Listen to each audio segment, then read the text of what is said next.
thank you for coming to my channel today. If you're in my channel, if you're not, if you're the wrong place, hey, that's okay. Just go ahead and excuse yourself. Just don't disturb the glass while you leave. Sorry, I'm trying to adjust here.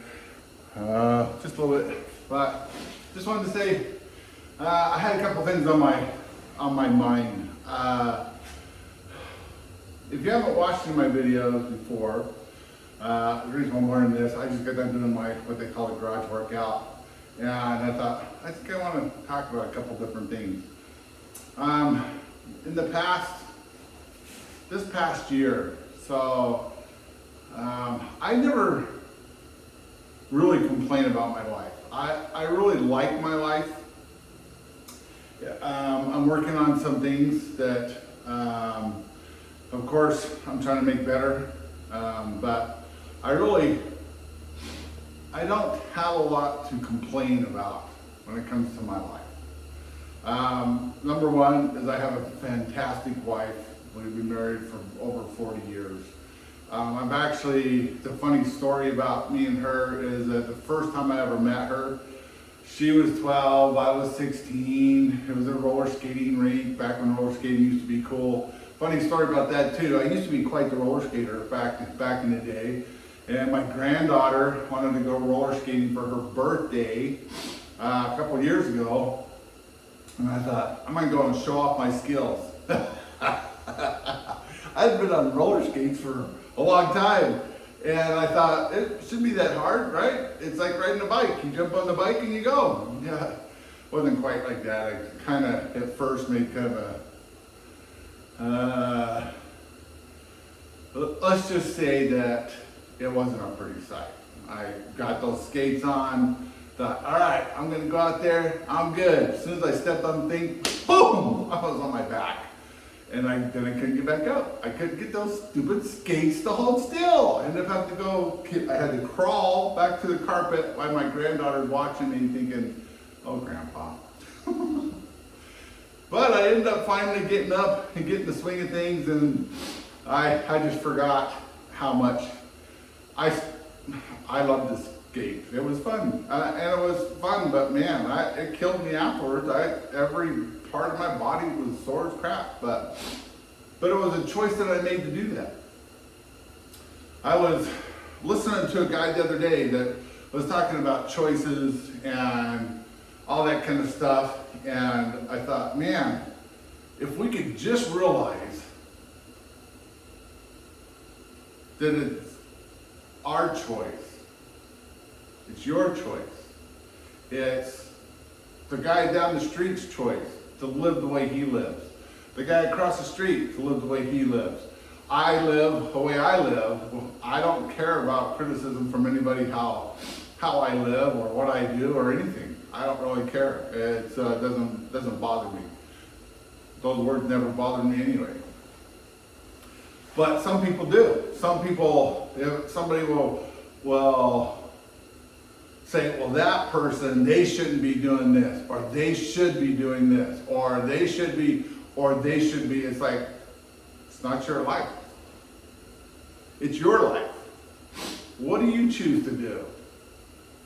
It reminded me of a conversation I had with a good friend of mine one time. We was in a hot tub, I don't remember where it was at, but we were sitting there talking, and he goes, Keith, he goes, so, are you happy with where you're at in life? And I said, no, I'm not. I don't like my job. I don't like the people I work with. I don't make enough money. I was okay with where I live, but that wasn't my ideal place I wanted to live. He goes, well, change it. He goes, you are where you are because that's where you choose to be. And I argued with him. I said, no, that's not true. That's the circumstances made it to where this is where I'm at, and I have to accept the fact that's where I'm at. He goes, no, you don't. He goes, whose life is it? He says, it's your life. If you don't like where you're working, change it. If you don't like where you're living, change it. Do what it takes to change it. As long as it's, and he told me, as long as it's legal, ethical, and doesn't hurt somebody else, I really appreciate that man. He passed away last year. That was kind of hard for me to see because, you know, he's younger than I am. And I loved his family. We had such a bond back then that it was so hard to see him go through what he had to go through before he passed away. At least I was thankful that I went and seen him before it was too late. A couple of people I wish I would have gone and seen before it was too late. Number one was my Kempo instructor, Jerry Lurol, and my hot keto instructor, Kap Chow Lim. I had no idea that Mr. Lim passed away. I didn't find out until a year later. Man, I just think, man, how short is life really? In a blink, boom. I can't believe I'm as old as I am. I think back when I was a kid in school. I remember when I was in elementary school, man, I can't wait until I get out of school. I can't wait till I get out of high school. I can't wait. But now I wish I could go back. I don't know if I would change anything because like I said, I love the wife that I have. She's an amazing lady. She is so talented.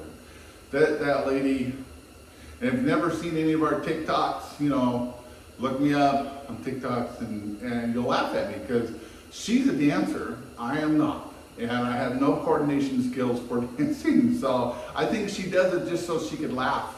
It gives her pleasure to laugh at me and make fun of me. She's not really making fun of me. I enjoy doing it with her. She's just fun. But so this year, I decided to set some goals for this year. One of them was to get back to work on my physical part of my body. And part of it was, there's two steps of it. One of them is lifting weights and then also getting back involved in martial arts. I've been involved in the martial arts since 1979. My whole goal in the martial arts was that I wanted to teach. But I didn't want to be one of those people because I actually studied under a lot of people at first until I found the right fit for me. But there was a couple of guys that had no business teaching because I think that they studied for 6 months and said, I can teach this. I'm going to go open up my own school. I'm a self-awarded black belt because I can teach this. And nothing against them, but man, I wish they would have studied a little bit more. I love teaching, and I ended up opening up a school back in, I think it was 93, teaching in 93. I was helping my instructor, Mr. Lim, Master Lim, teach at his school for like 4 years before I opened up my own school. And I did that for 18 years. I loved it. And then I sold it to one of my students, went off to go do something else, opened up another school. Because I can't seem to not that I want to get away from it, I just can't seem to get it out of my heart, which I don't want to, because it's so deep in my heart of the martial arts love. It's different. I remember talking to Master Lim one time, and he was explaining the black belt and the theories of his theory of black belt. He goes, black belt is nothing but a white belt that's gotten dirty. It's because you practice so much. He said it's also like when you get your first degree black belt, it's like being born, right? He goes, because most babies that are born, as long as they're healthy, come out with everything that they have the rest of their life. Except for, maybe they might lose their hair a little bit later, or they may not have any hair when they're born. But I know that he said that when you become a black belt, it takes you so long it should take a certain amount of time to get your black belt. And he goes, so now you know you can kick, you can punch, you can block, you can do a technique, you can do the stuff. He goes, but it's like being born. He goes, how many babies do you see once they're born just walk across and say, hey, dude, thanks for, good to see you, walking out there, give me a high five, whatever. No, they have to learn to use that. And I thought, I love that analogy because you get kind of cocky as you get going through those belts, and because I did before I was a black belt. I got to be in my black and red belt, which is one below a black belt in our system. I was feeling pretty good. So I got my butt kicked, and then I was like, but I thought I was better than that. Didn't stop me. I just practiced harder. I started practicing 6 days a week. I was practicing probably out of those 6 days a week. 4 hours of those, or I'm sorry, 4 days of those 6 days was probably close to 3 to 4 hours a day, because that humbled me when and I'm not going to get into that incident, but it humbled me to think, wow, I'm not as good as I thought I was. How come I'm not better than that? You know, you watch all these TV shows and all these guys doing all this stuff. It's crazy. I want to be like that. It doesn't work that way. No matter what belt you are, you can have an off day. Anyway, I'm sorry. I'm not here to talk about martial arts. I am talking about, though, your goals. I am talking about why you should have goals. Is because if you don't know where you're going, you'll get there really fast. I'm watching this mosquito. Wow, didn't know a mosquito would be living in, 30-degree weather. But I'm sorry. I don't know what your goals are, or why should you have goals? Goals are, to me, goals are important. Goals are, even at my age, I still have goals to achieve, that I want to achieve certain things. Over here, you can see some of the stuff. Like I wanted to read. I wanted to read more. I used to read a lot, and then all of a sudden I just stopped reading. And it's most of the story because I started listening. I would get a podcast or whatever, and I would get that. But it's important to do both, listening and reading. If you look over here, my goal is to do, it was to do 10 books, to read 10 books this year. I'm on my 6th one, and it's only March, so I think I'll hit it. So maybe I'll have to raise that up a little bit more. But I love reading those books. I love to listen to people that come from nothing to succeeding in life, big time. And success is different for everybody. It's not just about money, and it's not just about family, or it's not just about religion. It's about to me, it's a combination of everything. When you talk about success, are you doing something you're happy? I know some teachers that teach, right? And they're happy. That's successful for them. So you have to find, that's why I said, you have to find out what it is that you want. Don't compare yourself with anybody else. I used to think I have to beat this person. Why is that person going faster than me? Why is that person doing better than me? Why is that person doing this? They're in a whole different race. You're running your own race. You're not racing against them, you're racing against you. It's your race. Do the best that you can. And things will happen. Now, I was always told that there is a guard at the door of success, whatever that success is to you. And they are going to do everything they can to stop you from getting through that door. Is it up here? Most of it's up here because things happen. You're on your way to this thing. It might look really good at first, and then all of a sudden, boom, something happens. Oh, I can't make it. I failed at this. You didn't fail unless you quit. You pick yourself up, you start again, or you learn from your mistakes and you move on. I'm so thankful for all the people that have taught me those theories, because I used to be at a point where if I fell at something, I used to think in my head, I'm not any good. I can't do this. Martial arts. So I'll go back to the martial arts. There used to be this kick. There's a kick. It's called a low roundhouse kick, which is a low sweeping kick. And you spin as you do it. I could not get it. It was making me mad. I'd go down, I'd hit my heel. One time I was bleeding on my ankles because I dragged it across the carpet all the way around. It was bleeding. And it hurt. I had to go get Band-Aids and put it on there because it was, carpet burn. But man, I was this close to quitting, but then I got mad. I got mad and thought, if somebody else did it, I can do it too. Why am I having such a hard time with this? Practice and practice. 3 months practicing almost every single day trying to get it. Then one day, boom, it happened. I'm like, whoa, wait a minute. Let's try that again. Boom, happened again. Boom, happened again. Boom, happened again. And I waited, but it took me 3 months to get it. I'm practicing almost every single day to get it. And then all of a sudden, it just happened. I don't know what it is for you. You figure that out. If something's happened, keep going, keep going, keep going, keep going, keep going. That's all I can tell you is keep going. You know, I have a quote up here. It says, everything isn't till it is. I thought, wow, that's deep. That's deep. I love it because it's so true. This year, so this has been a kind of a cold winter. I don't have a lot to do in the wintertime.